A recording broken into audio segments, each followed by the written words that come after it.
Hi, good evening, everyone. I welcome you all to the discussion on maternal and childhood nursing, specifically sa topic ng components of labor.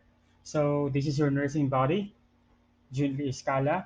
So, when we say components of labor, this is just basically the four P's: the passageway or the passage, the passenger, the powers, and the site. Again, this is just the four components. Remember, the passage, the passenger, the powers, and the site.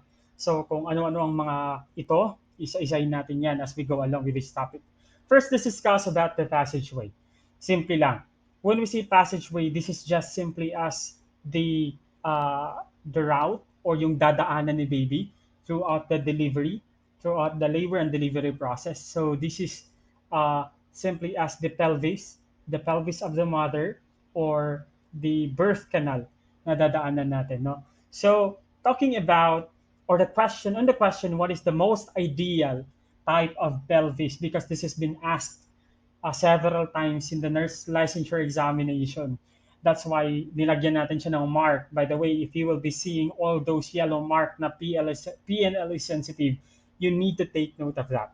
No, now talking about your most ideal pelvis, we have here gynecoid. The most important thing that you need to remember on this one is that when you say gynecoid from the word itself, it is the most common type of pelvis among women, and this is also at the same time the most ideal type of pelvis for birth and delivery process. So again, you need to take note of this, that this is gynecoid. So you now, when you say uh, passageway, you need to remember that it is just the pelvis, and the most ideal type of it is the gynecoid type. Okay. Now another component of labor is the passenger. And talking about the passenger itself, we need to remember that it's just simply the fetus or the baby itself. No, siya yung dadaan, siya yung pasahero natin dito. Okay. Now talking about your fetus, we need to remember some concepts in here. First is the fetal attitude. Okay, when we see attitude, it is the relationship of the fetal body parts to one another. No, again, when we say attitude, it is the relationship of the fetal body or the fetal body parts to one another. And talking about your attitude, the normal attitude of the baby, you need to remember this one. It is what we call as your flexion, or otherwise known as complete. And this is also a PNLE sensitive topic. Remember that. Again, when we say attitude, it is the relationship of the fetal body parts to one another. Okay, and what is the normal attitude? We call it flexion, or otherwise known as complete. Remember that one. Okay, more and more on your passenger. Another concept, first we had the fetal attitude, another one is the fetal lie. And when we say fetal lie, this is the relationship of the spine of the fetus to the spine of the mother. Kung kanina, fetal attitude is the relationship of the fetal body parts to one another. Now, the concept of fetal lie says that it is the relationship of the spine of the fetus to the spine naman ni mother. So, ngayon, when we say fetal lie, it has various types. And we need to remember, class, that talking about your fetal lie, what we need to remember here is that in every type of your fetal lie is a corresponding type of delivery. Okay.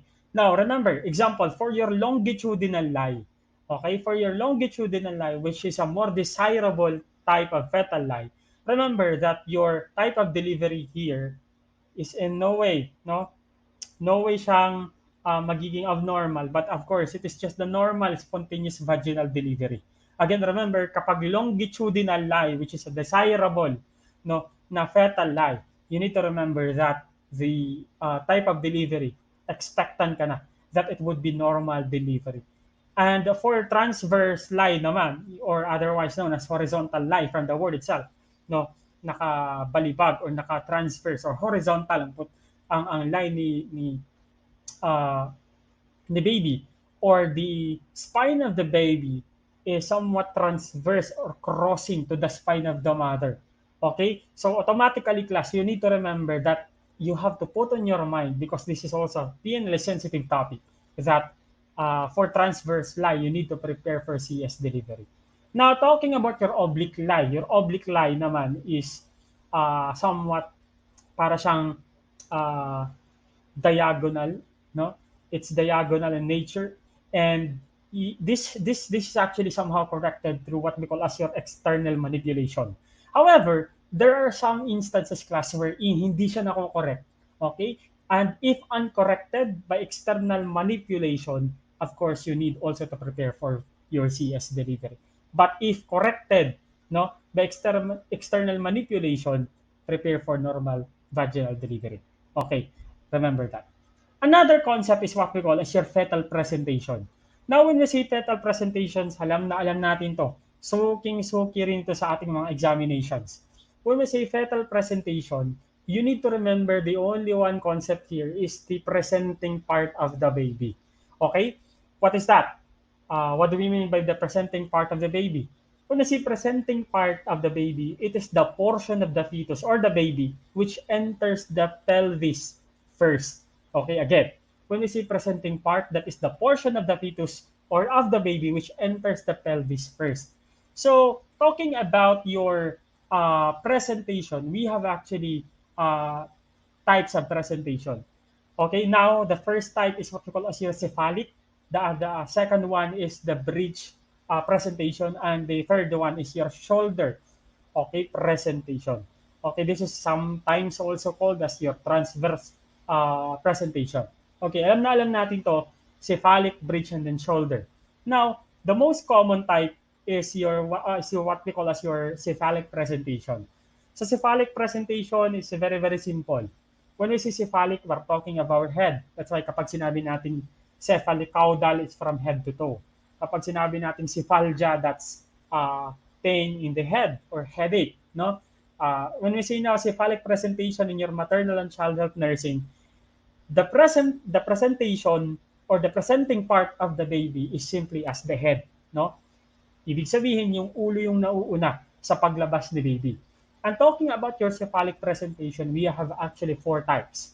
Okay, what are those four types of your cephalic presentation? First we have the vertex.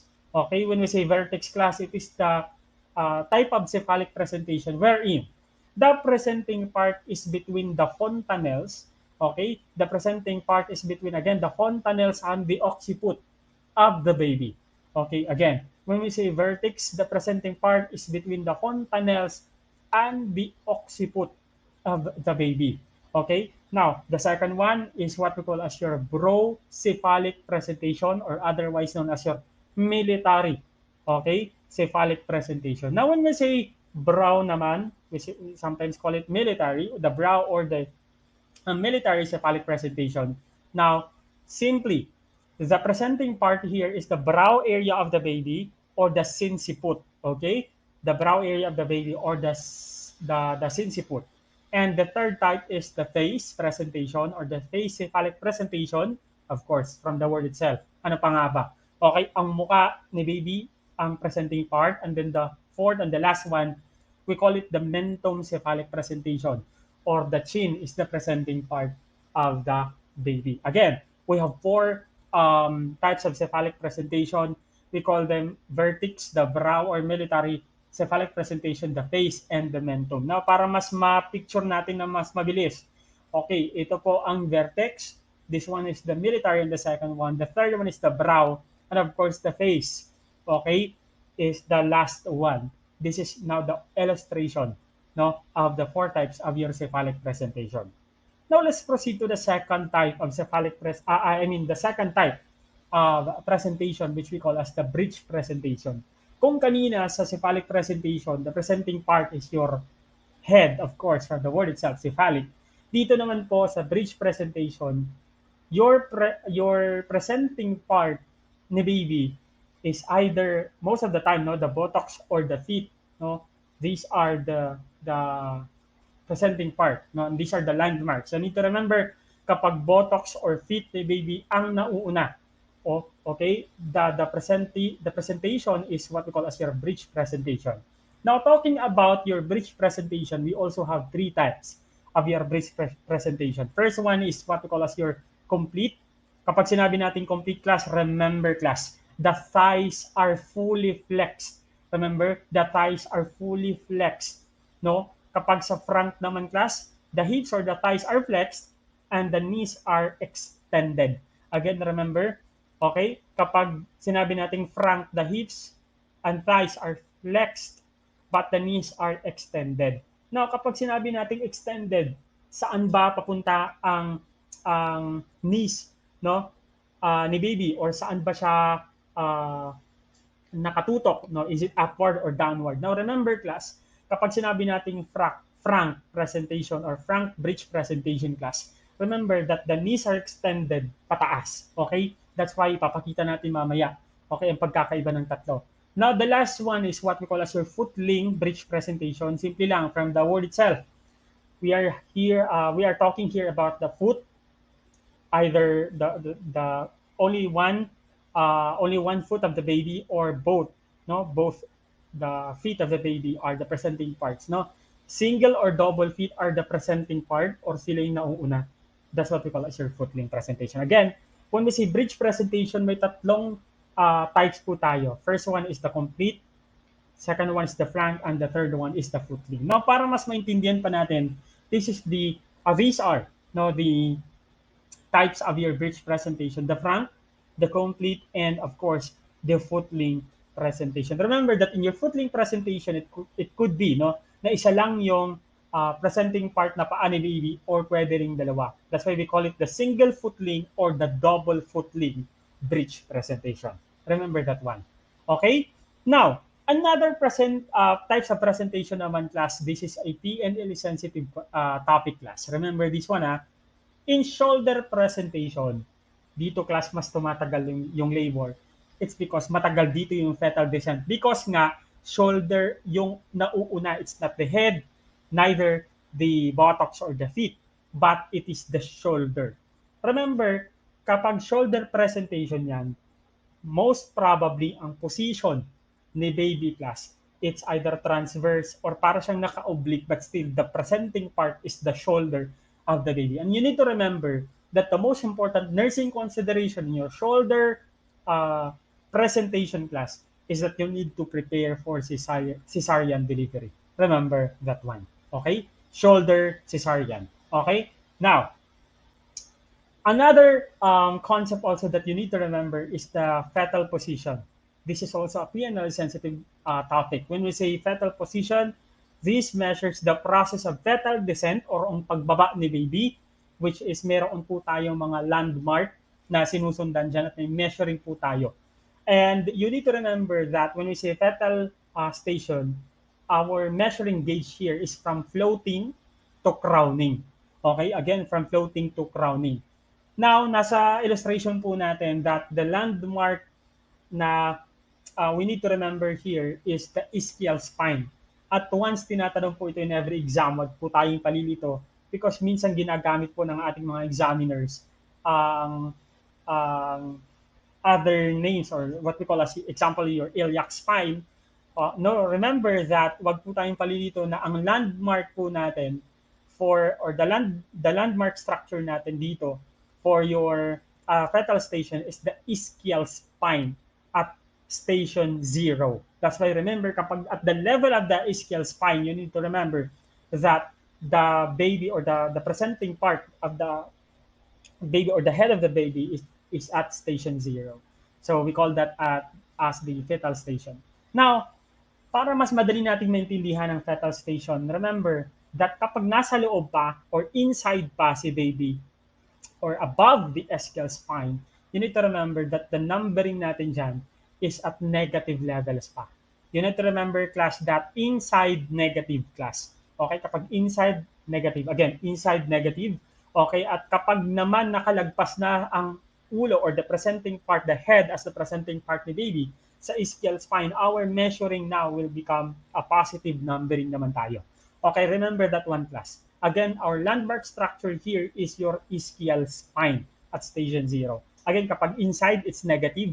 Now, kapag outside or kapag nakababa na, class, okay, lagpas na sa level of the ischial spine at station 0, class, that is already a positive marking. Now, you can now easily answer this question. During the assessment of a laboring woman, it is noted that the fetal station is at positive 2. Okay, remember, you interpret this to mean, sabi sa letter A, the baby's presenting part is 2 cm above the iliac spine. Again, wag pali dito. Sabi sa letter B, the baby's presenting part is 2 cm below the iliac spine. And considering these options, class, you need to remember that again, huwag tayong palilito, it's the ischial spine but not the iliac spine. That is our landmark structure at station 0. That's why you need to eliminate the options A and B. So you only have C and D as your options. Tanong, is it above or below? Again, kapag positive, it's already outside. Okay? It's already outside or below ka na. Okay, class, sa inyong level of the ischial spine. So, ang tamang sagot dito, of course, class, is your letter D. Okay? Remember that one, class. Okay, now, talking about your, another concept naman, class, dito is your fetal position. Now, when we say fetal position, class, this is the relationship of the assigned area of the presenting part or the landmark to the maternal pelvis. Okay? Talking about your fetal position, class, kailangan lang natin tandaan ang apat na mga landmarks na ito: the occiput, the mentum, the sacrum, and the acromion. Okay? And for this one, class, you need to remember that the most common, okay, the most common type of fetal position is your left occiput anterior. Okay, again, your left occiput anterior or your lowa. Okay, remember that one, class. Now, another component naman, tapos we're now done with your passageway and then passenger. Another is your power naman, class. When we say power, this is the forces acting to expel the fetus. Okay? Again, the forces acting to expel the fetus, which can be differentiated lang into two. The first one or the first degree is the uterine contraction. This is the first degree force which acts to expel the fetus. And then the second one is the abdominal muscle or the abdominal pushing or the pushing of the mother or the urge of pushing of the mother because of the labor pains, no? Because of the labor that is occurring. And for this one, guys, you need to remember that no fundal pushing will be done. Okay? Again, remember that no fundal pushing should be done. Wala na po tayo dapat ginagawang fundal pushing. Remember that one. As it may cause class. Remember this one, uterine laceration. Remember that one. Okay? Na kapag sinabi nating power, dalawang bagay lang. It's the uterine contraction, okay, caused by, you know, the hormonal changes which is occurring, caused by the mainly by the oxytocin, and then the second one, class, is the abdominal muscle, which is caused naman, class, dito by the urge of pushing ni mother, no, through the abdominal muscle. Okay, now, pangalawa naman, class, I mean pang-apat, class, sa ating components is what we call as your psyche. Now, talking about your psyche, remember that this is just the attitude of the mother during labor. Okay? And when we are talking about psyche, we are here talking about the mother and also the external force na meron si mother. Of course, the support of the family, the support system na meron si mother, that's also an important factor towards the psyche or the attitude of the mother during labor. Okay. Now, remember, according to Adele Piliteri, ano ba talaga ang nararamdaman ni mother? Okay, ano ba talaga ang nararamdaman ni mother during labor? Simple lang. According to Adele Piliteri book, the feelings of the mother are either apprehension or fright. Ibig sabihin, class, natatakot siya. Okay? Natatakot talaga si mother. There is a feeling of apprehension and fright. Upon the other hand, class, the feeling of almost everyone is excitement. That's why you need to remember that you need to remain your attitude of being excited here. No, hindi dapat tayo mag-add up sa apprehension and fright ni mother because the sight of the mother is also very important, no, for the other components of your labor. Okay, and also remember, this is a very good trivia. Encouraging mothers to share the experience after labor serves actually as a debriefing time and helps them integrate the experience into their total life.